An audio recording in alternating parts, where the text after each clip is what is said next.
오늘의 묵상 노트 말씀은 열왕기상 6장 1절에서 13절 말씀입니다.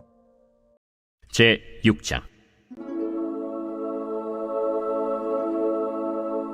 이스라엘 자손이 애굽 땅에서 나온 지 480년이요 솔로몬이 이스라엘 왕이 된 지 4년 12월 곧 둘째 달에 솔로몬이 여호와를 위하여 성전 건축하기를 시작하였더라. 솔로몬 왕이 여호와를 위하여 건축한 성전은 길이가 60규빗이요 너비가 20규빗이요 높이가 30규빗이며 성전의 성소앞 주랑의 길이는 성전의 너비와 같이 20규빗이요 그 너비는 성전 앞에서부터 10규빗이며 성전을 위하여 창틀 있는 붙박이 창문을 내고 또 성전의 벽 곧 성소와 지성소의 벽에 연접하여 돌아가며 다락들을 건축하되 다락마다 돌아가며 골방들을 만들었으니 하층 다락의 너비는 5규빗이요 중층 다락의 너비는 6규빗이요 셋째층 다락의 너비는 7규빗이라. 성전의 벽 바깥으로 돌아가며 턱을 내어 골방 들보들로 성전의 벽에 박히지 아니하게 하였으며 이 성전은 건축할 때에 돌을 그 뜨는 곳에서 다듬고 가져다가 건축하였으므로 건축하는 동안에 성전 속에서는 방망이나 도끼나 모든 철 현장 소리가 들리지 아니하였으며 중층 골방의 문은 성전 오른쪽에 있는데 나사 모양 층계로 말미암아 하층에서 중층에 오르고 중층에서 셋째 층에 오르게 하였더라. 성전의 건축을 마치니라. 그 성전은 백향목 석가래와 널판으로 덮었고 또 온 성전으로 돌아가며 높이가 5규빗 되는 다락방을 건축하되 백향목 들보로 성전에 연접하게 하였더라.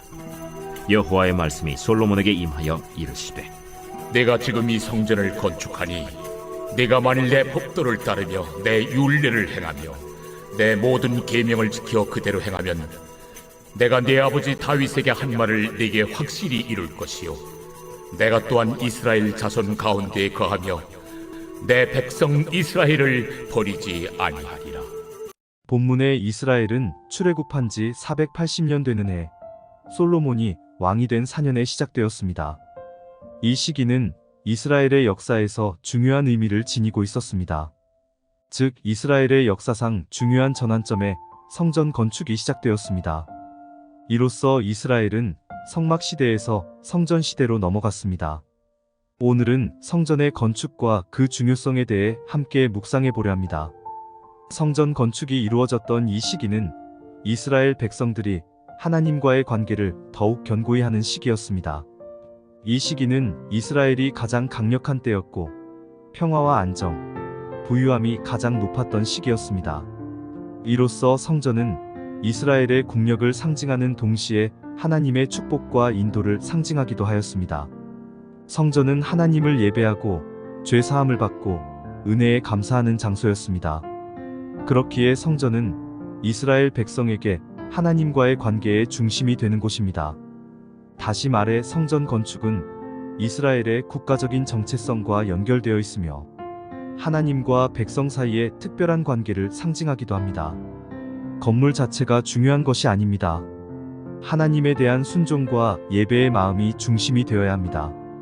성전 건축은 단순한 건축물이 아니라 하나님과의 언약을 실현하는 과정이었습니다. 이것은 하나님의 계시와 인도하에 이루어진 것이므로 모든 부분에 있어 하나님의 뜻과 계획이 반영되어야 했습니다. 성전은 예루살렘에서 지어졌으며 그 구조와 디자인은 하나님의 계시에 따라 결정되었습니다. 이것은 하나님의 성스러움과 신성함을 반영하는 디자인이었습니다. 성전을 건축하는 데 사용된 재료들은 최고 품질의 것이어야 했습니다. 금과 은, 귀중한 돌 등은 하나님의 영광과 위엄을 상징하였습니다.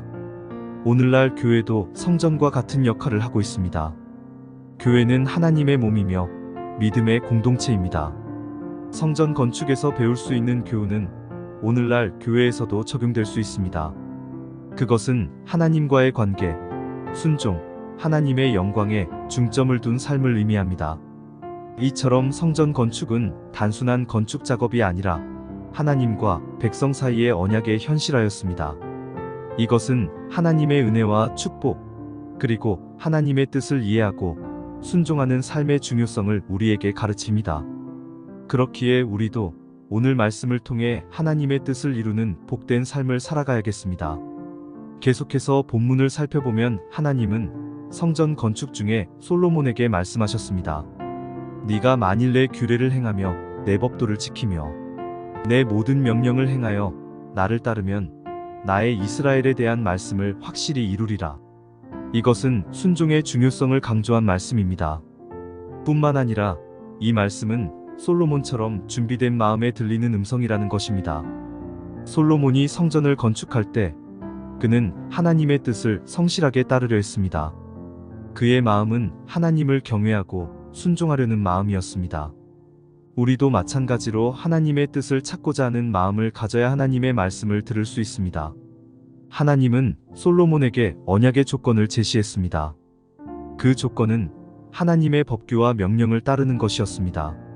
하나님이 솔로몬과 이스라엘에게 준비한 축복은 이 조건을 따르는 것에 달렸습니다.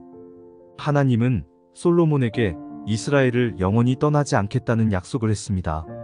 하지만 이 약속은 솔로몬과 이스라엘 백성이 하나님의 법을 지키는 조건이 붙어 있었습니다. 하나님은 솔로몬에게 순종을 강조하셨습니다. 순종이 없는 제사는 하나님을 모독하는 것과 같다는 사실을 강조하셨으며 이는 오늘날에도 여전히 유효한 진리입니다. 하나님은 솔로몬에게 다윗과 맺은 언약을 상기시켰습니다. 이것은 하나님의 성실함을 보여주는 것이었습니다. 다윗이 하나님의 말씀을 순종하였으므로 하나님은 그에게 충성하셨던 것입니다. 이로써 솔로몬도 하나님의 말씀을 지키면 그 충성을 누릴 수 있음을 보여주었습니다. 그렇기에 우리도 하나님의 법을 지키고 순종한다면 하나님의 축복과 인도를 받을 것입니다. 이것은 솔로몬에게도 적용되었고 오늘날에도 동일하게 적용됩니다. 솔로몬의 성전 건축은 단순히 역사적인 사건이 아닙니다. 하나님의 이스라엘을 버리지 않으시겠다는 언약의 근거는 성전 건축에 있지 않았습니다. 근거는 하나님의 말씀을 지켜 행하는 데에 있었습니다. 이것은 신앙생활에 있어 형식보다 내용, 즉 순종과 믿음의 중심이 어디에 있는지를 물어보는 것입니다. 그렇기에 오늘 하루도 하나님의 뜻을 찾고 순종하며 믿음으로 실천하는 삶을 통해 하나님의 약속의 축복을 경험하길 축원합니다. 우리 중에는 때때로 형식에 치중하는 경향이 있을 수 있습니다. 예배나 기도, 심지어 성경 읽기도 형식적인 일로 여길 수 있습니다. 그러나 오늘의 말씀을 통해 하나님은 우리에게 묻고 계십니다. 네 믿음의 중심은 어디에 있는가? 성전 건축과 같은 형식이 아니라 하나님의 말씀을 지키는 순종에 있어야 합니다. 사랑하는 형제자매 여러분, 혹시 우리 삶에서 형식에 치중하고 있다면 오늘 하나님의 말씀 앞에서 믿음의 결단을 다시 해야 할 때입니다. 우리의 중심이 하나님의 말씀에 있기를 믿음으로 소원합니다. 말씀 마무리합니다. 성전 건축의 시기와 하나님의 말씀은 오늘날에도 여전히 유효합니다.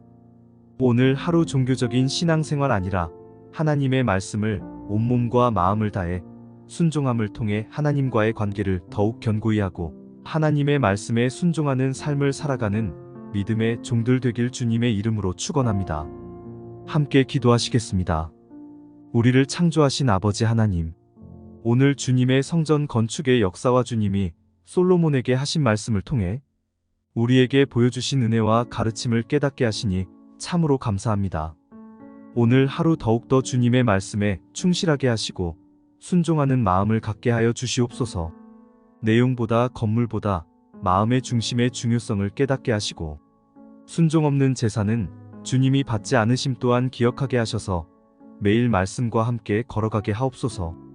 우리 삶의 형식보다 내용에 집중하며 하나님의 약속을 신뢰하는 삶을 살게 하여 주시옵소서.